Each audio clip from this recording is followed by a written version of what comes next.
the gross of all of the rooms, is that what you want? Because it's Yeah, just do that to make it easy for everyone, Brandon. $11,300 coming in. You turn the whole house into bedrooms and you rent by the room. Anything like that is going to be, successful. Number one, the one we're talking about today, is what, Kim? Senior housing. Traditional real estate investing is dead. Robert Kiyosaki and Ken McElroy think this is the solution. The number one investment in real estate. Be sure to watch until the end to uncover just how lucrative this housing solution can be. All right, so 10 rooms. Yes. Dude, that is awesome. Do you want to give a kind of rough, kind of bird's eye view of the numbers, what those would look like? Yeah. I'm going to go over to my document that I have for that just to read from it. So there's 3 rooms that I'm going to do as private rooms, and those are $750 a month. And then, yes, and then I'm doing $575 for the rest of the rooms, $575 a month for the rest of the rooms. I'm buying the property for $140,000. Wow. Dude, and how big is it? It's 5,200 square feet, 10 rooms. Wow, I love that. I love that. Yes. So at getting it 140,000, and I think I'm borrowing 175 on it just so that I can rehab it really quickly. So even at those numbers, my monthly cash flow, like profit cash flow, I know sometimes people get that wrong and they just think cash flow is gross, but the monthly cash flow, all profit, is 5640.83. Fantastic. So yes, I think it's fantastic too. Brandon, since we are recording that, can you just put that up on the screen with your calculator, and we can just, because sometimes I feel like people hear things, but everybody's a little bit different. Some people are auditory, some people are auditory learners, some people are visual learners. Let's actually run gross numbers and net numbers. So you got 575 in the shared rooms, right? Yes. And then, so, yeah, 575 in the shared rooms. One of the private rooms is 600 because it's smaller. And then there's 2 rooms at 750. So basically, I mean, the gross of all of the rooms, is that what you want? Because it's 11. Yeah, just do that to make it easy for everyone, Brandon. $11,300 coming in. So this is, guys, this is gross revenue. So that's with, a mixture of private rooms, shared beds, etc. He gave you the pricing for those. So this is the total amount of money coming in per month on it's like a hard money loan, private loan of 165. 165 is what it's going to be. And so that's, and for me, that's $1,650 a month.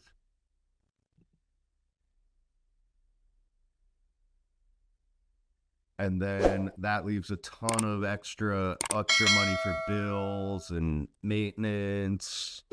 Do you have maybe a house supervisor discount or operational manager or anything like that? I will just give them one of the private rooms, and so that's probably going to be maybe $300 or $400 a month stipends, depending on how I do this, and then a free room. Okay. So there's still a ton of extra money here, just miscellaneous expenses. Yes. Which was about like 4,000. It's a lot. What was the total profit? 5640. So yeah, Oh wow. You really nailed that with a guess. I'm pretty impressed. So this is the net, guys. This is, Andy, what's the most important number that we just talked about? The net spendable income per month is the only thing that matters. Everybody likes to brag about how much they're renting it for, or blah, blah, blah, blah, blah. The only thing that matters is how much your net free cash flow is that's coming in every month that you can spend on margaritas, on food, on shelter, on vacations, on your kid going to school, on whatever it is. It needs to be spendable income that you focus on, not your gross. Yeah, one property, $67,000. I think that was pretty conservative numbers there. Yeah, I do want to add to this that's at 80% occupancy. So I've got 20% vacancy credit loss. Yes. Built into the numbers. So That's an 80% occupancy. That's $67,800 a year. Yeah, I figured you had a bunch of conservative stuff built in there, which is beautiful, by the way. And you said you actually have some very healthy landlord buy and hold properties. Yes. I could be wrong, but this is still probably about 10x what your typical good properties do. Yeah, I mean, like I've got a 4 unit so I'm cash flowing about $400 per unit on my units. So if I buy a duplex, it's about $800. So it's not bad, and it is less hands-on. And actually, one of the things I don't want to give them up just because there's immigrants in there. Like if that whole thing stopped and I had to go find tenants and do all this, I'm going to turn everything I have into a group home. Well, I'll tell you what, no, look what happened in New York. Eric Adams the other day said, hey, no more of this stuff. So it is another, I think you're being very smart with that. It is an unbelievable option for the average real estate owner to have. I mean, it gives you a lot of additional optionality, right? I mean, if you're normally accustomed to just renting out regular properties or Airbnbs or whatever it is, you set up one or two of them as group homes, see how you like it.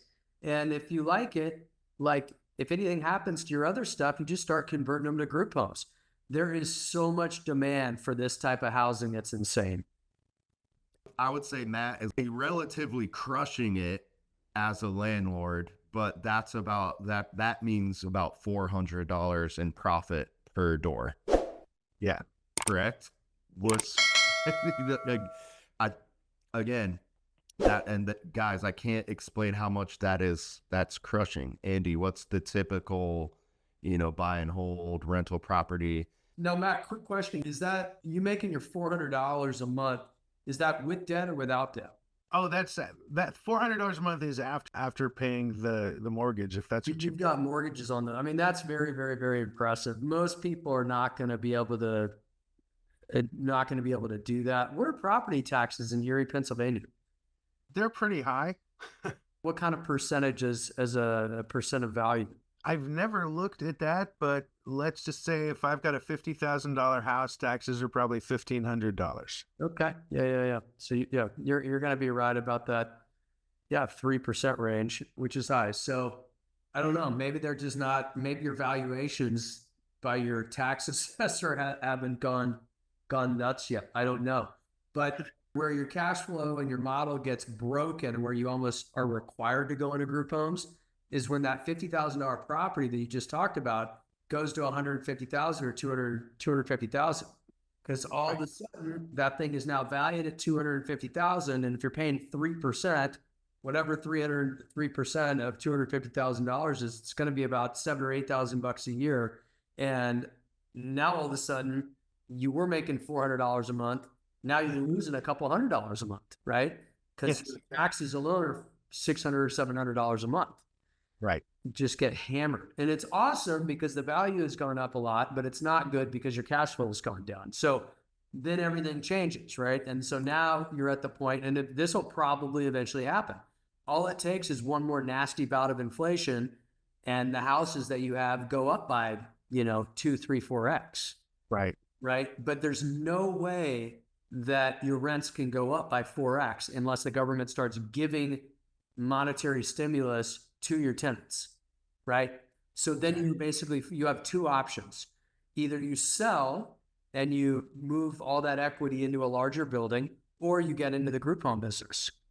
Those are really your two options, because you're not going to be able to bump rents from $1,000 to $4,000 a month. It just maybe in 30 years, but not quickly, because it just people aren't going to be making 12. If you go at that 30% rate, people are not going to be making $12,000 a month. The average person in a working class neighborhood is not going to go from making 30 or 40,000 to make $30 or $40,000 a year to making 140 a year. It's just not going to happen. And then Brandon, there are these are the photos that I just sent you. There's some other issues that you have to worry about with rental properties. That's kind of counterintuitive, but why don't we get into kind of the other advantages besides the cash flow, which is pretty obvious. We did the calculator for you guys. Why don't we talk about this? Why don't we talk about just how are you managing these things, and how do you avoid stuff like just a little bit of deferred maintenance is what we have on screen for one of Andy's properties. So we'll come back to that. Matt, Andy, you want to tell the people what we're looking at here? Yeah, I'll riff on it for a little bit. So this is a property that I bought about a year and a half ago in a county a little bit outside of Dallas or whatever. So it's more of a lower income kind of county. Anyways, these people are in there. They're paying $500 a month. I think I bought it for about $60,000, just give or take. And it was fine. And my model, if you guys have heard me, I either run them as group homes, or if they're little houses, I'll finance them. I really, really, really like financing things because it alleviates a lot of the pain that comes with owning real estate. Long story short, they made their payments for give or take a year and a half, 2 years, and then they quit making their payments. I think they quit making their payments in October. So filed an eviction on them, sent my guys over there, we kicked down the door, and I have no clue how people were living like this. No clue. But you guys can take a look at the photos. I mean, Brandon, go through it slowly just so everybody can see. Yeah, this is crazy that they were able to do this in a year. Yeah.